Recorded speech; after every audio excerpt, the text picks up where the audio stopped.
Hello friends, welcome to day trader Telugu and good evening. Sensex 29 points gain అయ్యి 60,078 దగ్గర close అయితే Nifty 2 points gain అయ్యి 17,855 దగ్గర క్లోజ్ అవడం జరిగింది. ఇవాళ మన మార్కెట్స్ ఓపెనింగ్కి ముందు ఏషియన్ మార్కెట్స్ అలాగే ప్రీవియస్గా క్లోజ్ అయిన యూఎస్ మార్కెట్స్ పాజిటివ్లోనే ఉన్నాయి. ఈవెన్ మన మార్కెట్స్ ఒక ఓపెనింగ్ ఇండికేట్ చేసే ఎస్జిఎక్స్ నిఫ్టీ 100 పాయింట్స్ దగ్గరగా గ్యాప్ అప్లో ఓపెన్ అవడానికి పాసిబిలిటీ ఉందని. సో 17,920 దగ్గర ఓపెనింగ్ ఎక్స్పెక్ట్ చేసాం, బట్ 17,930 దగ్గర ఓపెనింగ్ జరిగింది. బట్ 17,950 అబోవ్ సస్టైన్ అయితే పాజిటివ్గా ఉంటుంది అనుకున్నాం కదా, కానీ ఇవాళ 17,944 అరౌండ్ వచ్చి అక్కడి నుంచి రిజెక్ట్ అయ్యి నియర్లీ 140 పాయింట్స్ దగ్గరగా మనకి డౌన్ సైడ్ కరెక్షన్ కనిపించింది. అండ్ అగైన్ ప్రీవియస్ క్లోజ్కి నియర్గా ఇవాళ మార్కెట్లో క్లోజింగ్ కనిపించింది. అండ్ ఇది ఇంట్రెస్టింగ్గా కనిపిస్తుంది. చాలా కొద్ది సందర్భాల్లో మాత్రమే స్టాక్ మార్కెట్ ఎటువంటి కరెక్షన్స్, ఒక మేజర్ కరెక్షన్స్కి వెళ్లకుండా స్ట్రైట్గా ర్యాలీ అవుతుంటుంది. లాస్ట్ 308 డేస్లో ఎప్పుడూ కూడా మార్కెట్ 5% ఆర్ అంతకంటే ఎక్కువగా కరెక్ట్ అవ్వలేదు. సో ఇది సెకండ్ టైం అనమాట. మార్కెట్స్, గ్లోబల్ మార్కెట్స్ అన్నీ కూడా ఇంతలా ఒక సైడ్ ఎటువంటి బిగ్ కరెక్షన్కి వెళ్లకుండా ఇంతలా ర్యాలీ అవుతుండడం. ఈవెన్ మన మార్కెట్స్ రిలేటెడ్గా ఎస్జిఎక్స్ నిఫ్టీ అంత పాజిటివ్లో ఉండడానికి అండ్ ఓపెనింగ్లో కూడా మనకు కొంత టాప్ సైడ్ ర్యాలీ కనిపించడానికి కూడా మెయిన్ రీజన్ మహారాష్ట్ర గవర్నమెంట్ అక్కడ ఎకానమీ రిలేటెడ్గా ఇచ్చిన అప్డేట్. లైక్ ఈ సినిమా హాల్స్ కానీ, థియేటర్స్ కానీ and most of the parts ఏవేవైతే ఇప్పటివరకు ఎక్కువ రిస్ట్రిక్షన్స్తో ఉన్నాయో వాటి రిలేటెడ్గా రీఓపెనింగ్ అండ్ రిస్ట్రిక్షన్స్ని తగ్గిస్తున్నామని చేస్తున్న అప్డేట్. స్పెషల్లీ ఈ అప్డేట్తో పీవీఆర్ ఐనాక్స్ స్టాక్స్ చాలా ఎక్కువగా ర్యాలీ అయ్యాయి. సో వాటి గురించి కూడా మాట్లాడుకుందాం. సో ఓవరాల్గా డొమెస్టిక్గా ఉన్న కొన్ని పాజిటివ్ ఫ్యాక్టర్స్ అండ్ గ్లోబల్గా ఎటువంటి నెగిటివ్ అన్సర్టనిటీ లేకపోవడం కూడా స్టాక్ మార్కెట్స్ రిలేటెడ్గా షార్ట్ టర్మ్ మనకి పాజిటివ్గా కనిపిస్తుంది. అండ్ అగైన్ ప్రతిసారి వచ్చే క్వశ్చనే 15,500, 16,000, 17,000, 17,500, 18,000కి మనం రీచ్ అవుతున్నా మార్కెట్ ఇంకా పెరుగుతుందా, ఇక్కడ నుంచి హై కరెక్షన్ మార్కెట్లో కనిపిస్తుందా అని. కానీ నేను ఇది ఒకటైతే మీకు క్లియర్గా చెప్పగలను, మార్కెట్ ఎప్పుడు కూడా ఫైట్ చేయొద్దు. మార్కెట్ ఓ డైరెక్షన్లో వెళ్తుంటే ఇంకా అదే డైరెక్షన్లో వెళ్తుంది మార్కెట్ అని మీకు ఒక స్ట్రాంగ్ కన్విక్షన్ ఉంటే దెన్ మార్కెట్తో పాటు మనం ట్రావెల్ చేయొచ్చు. లేదు మీకు ఆపోజిట్ కన్విక్షన్ ఉంది, మీన్స్ మార్కెట్ ఏమో పెరుగుతుంది కానీ మీరు పడుతుందని ఎక్స్పెక్ట్ చేస్తున్నారు అనుకోండి, దెన్ ఆ రివర్సల్ కన్ఫర్మేషన్ వచ్చేంత వరకు కూడా మీరు వెయిట్ చేయడం ఒక ప్రాపర్ యాక్షన్ అవుతుంది. మీన్స్ మార్కెట్ టాప్ సైడ్కి వెళ్తూ ఉంటే ఒక ఇంపార్టెంట్ మేజర్ సపోర్ట్ నుంచి ఆ సపోర్ట్ బ్రేక్ అయితే నేను డౌన్ సైడ్ యాక్టివిటీ తీసుకుంటాను అనుకుంటేనే అట్లీస్ట్ ఒక కన్ఫర్మేషన్ మనకు ఉంటుంది. మీకు గుర్తుంటే 17,220కి ముందు మనం మాట్లాడుకుంది 17,040. అది చాలా డేస్ మాట్లాడుకున్నాం, కానీ మార్కెట్ ఇంకా ర్యాలీ అయిపోతునేసరికి 17,220 అండ్ అగైన్ ర్యాలీ అవుతునేసరికి 17,470. ఇమీడియట్గా షార్ట్ టర్మ్ రిలేటెడ్గా ట్రెండ్ మారింది అని నేను థింక్ చేసే లెవెల్ అయితే 17,470. ఆ లెవెల్ బ్రేక్ అయ్యాక ఫర్దర్గా మా వ్యూ ఎలా ఉంటుందనేది మన వీడియోస్లో మీకు నేను అప్డేట్ చేస్తాను. నెక్స్ట్ పీవీఆర్ అలాగే ఐనాక్స్ గురించి మాట్లాడుకోవాలి. ఇంట్రాడే సెషన్స్లోని రెండు స్టాక్స్లో కూడా ఒక స్ట్రాంగ్ మూవ్ కనిపించింది. మెయిన్ రీజన్ మహారాష్ట్ర గవర్నమెంట్ ఈ థియేటర్స్ కానీ, మల్టీప్లెక్స్ కానీ ఇవన్నిటిని కూడా ఓపెన్ చేయొచ్చు అని ఇచ్చిన అప్డేట్తో ఈ మల్టీప్లెక్స్ యాక్టివిటీ ఆ ఏరియాస్లో మహారాష్ట్ర రీజియన్స్లో ఎక్కువగా ఉంటుంది కాబట్టి, and most important festive season రాబోతుంది కాబట్టి, దీపావళి రాబోతుంది కాబట్టి ఫెస్టివ్ సీజన్ ఉండడం, దానికి తగ్గట్టే మహారాష్ట్రలో థియేటర్ రిలేటెడ్గా ఉన్న రిస్ట్రిక్షన్స్ని కూడా యూజ్ చేస్తూ ఉండడం, ఓవరాల్ సెంటిమెంట్ ఇవాళ మనకి పాజిటివ్గా కనిపించడంతో ఇవాళ పీవీఆర్ అలాగే ఐనాక్స్ స్టాక్స్లో ర్యాలీ అయ్యాయి.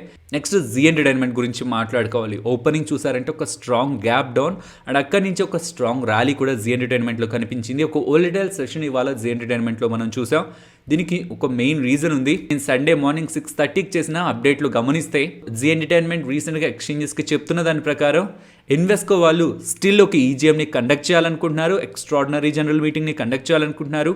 కండక్ట్ చేసి ప్రెసెంట్ ఆ కంపెనీకి సంబంధించిన ఎండి అండ్ సిఇఓ అయిన గోయింగ్ కానీ, పునీత్ గోయింగ్ కానీ బోర్డ్ ఆఫ్ డైరెక్టర్స్ నుంచి రిమూవ్ చేయాలనుకుంటున్నట్లయితే ఇన్వెస్కో వాళ్ళు ఒక అప్డేట్ చేస్తున్నారు. మీకు గుర్తుంటే ఈవెంట్ ఎప్పుడైతే జరిగిందో అప్పటి నుంచి ఉన్న పాసిబుల్ వేస్ అన్ని కూడా మీకు ఎక్స్ప్లెయిన్ చేస్తూనే వచ్చాను. సో దట్ ఇప్పుడు వస్తున్న ఈ కొత్త అప్డేట్ ని కూడా వన్ ఆఫ్ ద పాసిబుల్ వేగా మనం ప్రీవియస్ గానే మాట్లాడుకున్నాం. సో అగైన్ దీన్ని ఒక సింప్లిఫైడ్ మేనర్లో మీకు నేను ప్రజెంట్ చేసే ప్రయత్నం చేస్తాను. సో ఫస్ట్ ఏం జరిగింది, జీ ఎంటర్టైన్మెంట్కి సంబంధించిన బోర్డ్ యాక్టివ్గా ఉన్న బోర్డ్ని, అందులో కూడా స్పెషల్లీ కొంతమంది directors and present MD and CEO అయిన పునీత్ గోయింగ్ కానీ ఇన్వెస్కో ఓపెన్ హైమర్ వాళ్ళు వాళ్ళ పొజిషన్స్ నుంచి తొలగించాలనుకున్నారు. అలా టాప్ మేనేజ్మెంట్ ని తొలగించాలంటే అది ఎగ్జిస్టింగ్ గా ఉన్న షేర్ హోల్డర్స్ డిసైడ్ చేయాలి, ఎస్ వీళ్ళు మాకొద్దు అని. మెజారిటీ ఆఫ్ షేర్ హోల్డర్స్ భావించినట్లయితేనే ఆ పొజిషన్స్ నుంచి వాళ్ళని రిమూవ్ చేయడం జరుగుతుంది. కాబట్టి ఒక ఎక్స్ట్రాడినరీ జనరల్ మీటింగ్ ఈజీఎంని కండక్ట్ చేయాలని ఇన్వెస్కో ఓపెన్ హైమర్ వాళ్ళు, ఇందులో ఒక మెజారిటీ ఆఫ్ వాటాను హోల్డ్ చేసిన ఇన్వెస్టర్ అయితే ఈజీఎం కండక్ట్ చేయాలని బోర్డుని అడగడం జరిగింది. ఇలా బోర్డుని అడిగింది. సెప్టెంబర్ 11న ఎందుకు డేట్ని మెన్షన్ చేస్తున్నానంటే లిస్టెడ్ కంపెనీ రూల్స్ ప్రకారం ఇలా ఈజీఎంని కండక్ట్ చేయాలని ఇన్వెస్టర్ అడిగిన కొంత టైం లోపు కంపెనీ మేనేజ్మెంట్ ఆ కంపెనీకి సంబంధించిన కరెంట్ బోర్డ్ ఇష్టం ఉన్నా ఇష్టం లేకపోయినా సరే ఈజీఎంని కాల్ చేయాలి. అలా చూస్తే సెప్టెంబర్ 11th ఈజీఎం కావాలని ఇన్వెస్కో ఓపెన్హైమర్ వాళ్ళు అడిగారు కాబట్టి by October 2nd Zee entertainment వాళ్ళు ఈజీఎం అయితే పిలవాల్సి ఉంది. కానీ ఈలోపు కరెంట్ మేనేజ్మెంట్ వాళ్ళ పొజిషన్ని కాపాడుకోవడం కోసం సోనీ వాళ్ళతో ఒక స్ట్రాటజిక్ డీల్ని అనౌన్స్ చేశారు.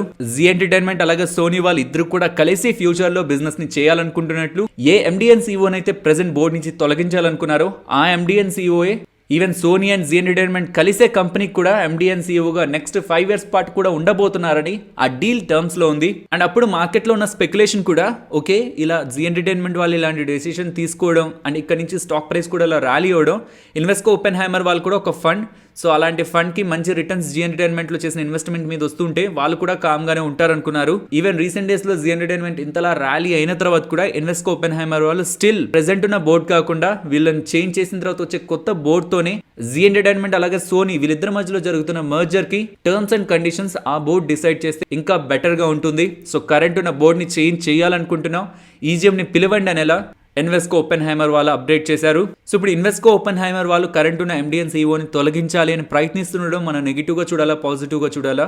సో ఇది మనం డైరెక్ట్గా ఈ పాయింట్లో చూడలేము నెగిటివ్ పాజిటివ్ అని, because Zee entertainment stock price rally అయింది ఒక పాయింట్లో బోర్డ్ చేంజ్ అవుతుందని, బోర్డ్ మారి ఇంకొక కొత్త బోర్డు వస్తుందని, ఇంకొక పాయింట్లో కొత్త బోర్డు రావడం కాదు పాత బోర్డు ఉన్నా పర్లేదు కానీ సోనీ వాళ్ళు ఈసారి వీళ్ళతో మర్జ్ అవ్వబోతున్నారు, ఇలా మర్జ్ అయిన ఎంటిటీ ద్వారా ఇంకా వెల్త్ క్రియేట్ అవుతుందని ఒక పాజిటివ్ ఎక్స్పెక్టేషన్స్తో. సో ఒకసారి ఒక ఈవెంట్ ఇంకొకసారి ఇంకొక ఈవెంట్తో స్టాక్ ప్రైస్లో మనకు ర్యాలీ కనిపించి అబౌవ్ 300 జోన్లో ప్రెసెంట్ జీ ఎంటర్టైన్మెంట్ ఉంది.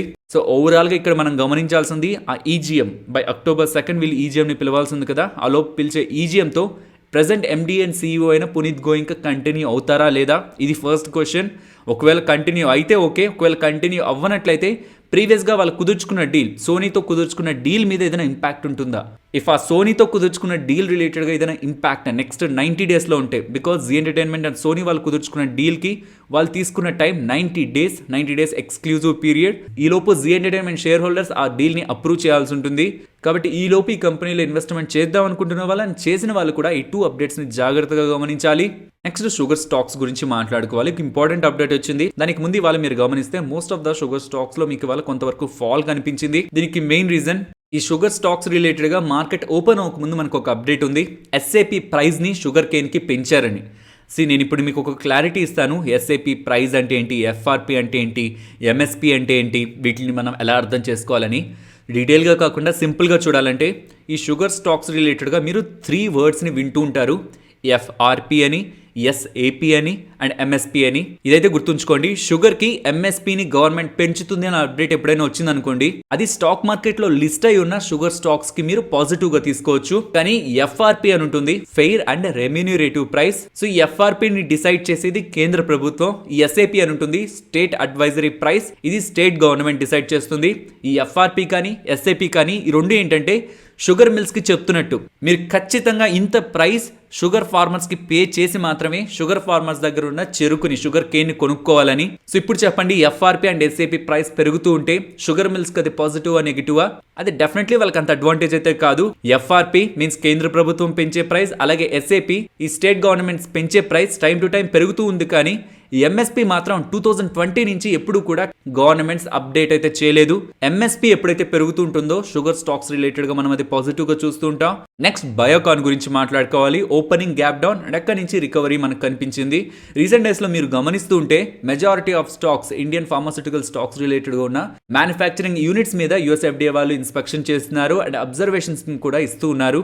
ప్రీవియస్ గా మల్టిపుల్ ఫార్మా కంపెనీస్, రీసెంట్ గా లూపిన్, ఇప్పుడు బయోకాన్ వాళ్ళ మ్యానుఫ్యాక్చరింగ్ ఫెసిలిటీ మ్యాలేషియాలో ఉన్న మ్యానుఫ్యాక్చరింగ్ ఫెసిలిటీ మీద September 13 and 24 ఆ పాయింట్ లో ఇన్స్పెక్షన్ చేశారని, అలా చేసిన తర్వాత ఒక 6 అబ్జర్వేషన్స్ ఆ మ్యానుఫ్యాక్చరింగ్ యూనిట్ రిలేటెడ్ గా ఇష్యూ చేశారని ఇలా అప్డేట్ అయితే వచ్చింది.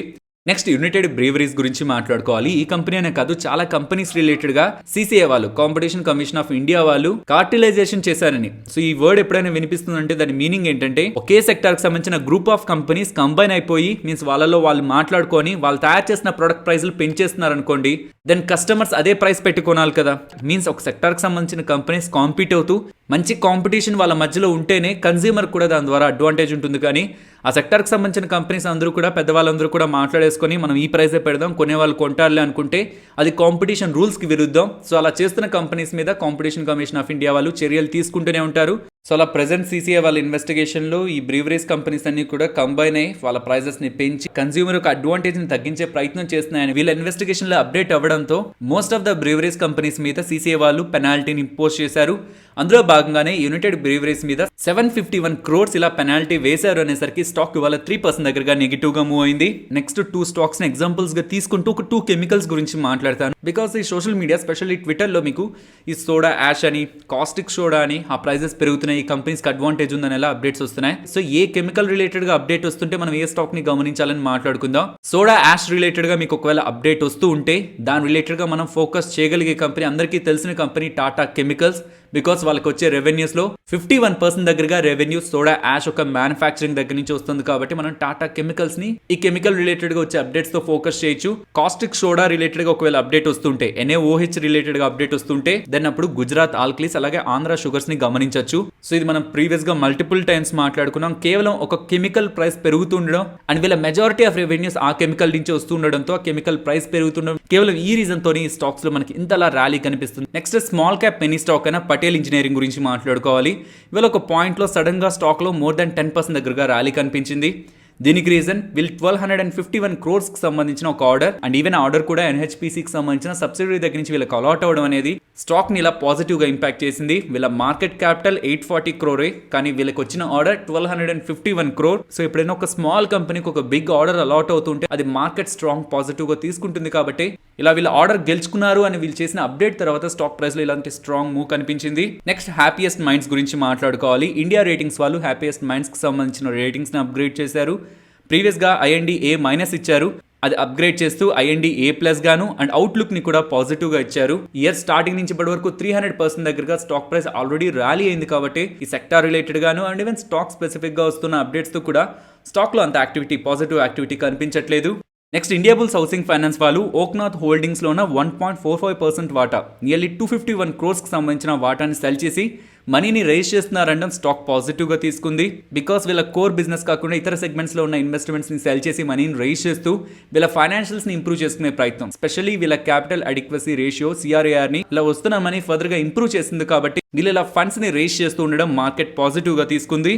నెక్స్ట్ నిఫ్టీ లాగే bank Nifty support and resistance ని మాట్లాడుకుందాం. Support 17,770 and resistance 17,950 and bank Nifty support 37,870 and resistance 38,480. Next Nifty option chain data గురించి మాట్లాడుకుందాం. సెప్టెంబర్ మంత్లీ ఎక్స్పైరీ కాంట్రాక్ట్ డేటాని, October first week expiry contract data, ఈ రెండింటిని కూడా combine చేస్తుంటే మనకు అర్థమవుతున్నది టాప్ సైడ్ 18,000 ఒక స్ట్రాంగ్ రెసిస్టెన్స్ అని కాల్ రైటర్స్ భావిస్తున్నారు and down side 17,700 important support గా మనకి పుట్ రైటర్స్ భావిస్తున్నారు. సో 17,700 to 18,000 ఈ 300 పాయింట్ జోన్ లో మార్కెట్ కన్సాలిడేట్ అవబోతుంది అన్న డేటా మనకి ఆప్షన్ చైన్ ద్వారా అయితే అర్థమవుతుంది. ఫైనలీ ఇది ఫ్రెండ్స్ మన వీడియో. నచ్చితే వీడియోని లైక్ చేయండి ఫ్రెండ్స్. అండ్ ఈ వీడియో మన వాళ్ళకి యూజ్ అవుతుంది అనుకుంటే తప్పకుండా షేర్ చేయండి. అండ్ మన ఛానల్ని సబ్స్క్రైబ్ చేయనట్లయితే ఛానల్లో ఉన్న కంటెంట్ని గమనించండి. ఇఫ్ ఆ కంటెంట్ మీకు యూజ్ అవుతుంది అనుకుంటే ఛానల్ని సబ్స్క్రైబ్ చేసి పక్కనే ఉన్న బెల్ ఐకాన్ క్లిక్ చేయండి. మరొక ఇంట్రెస్టింగ్ వీడియోతో మళ్ళీ మీ ముందుకు వస్తాను. అంతవరకు టేక్ కేర్. జై హింద్.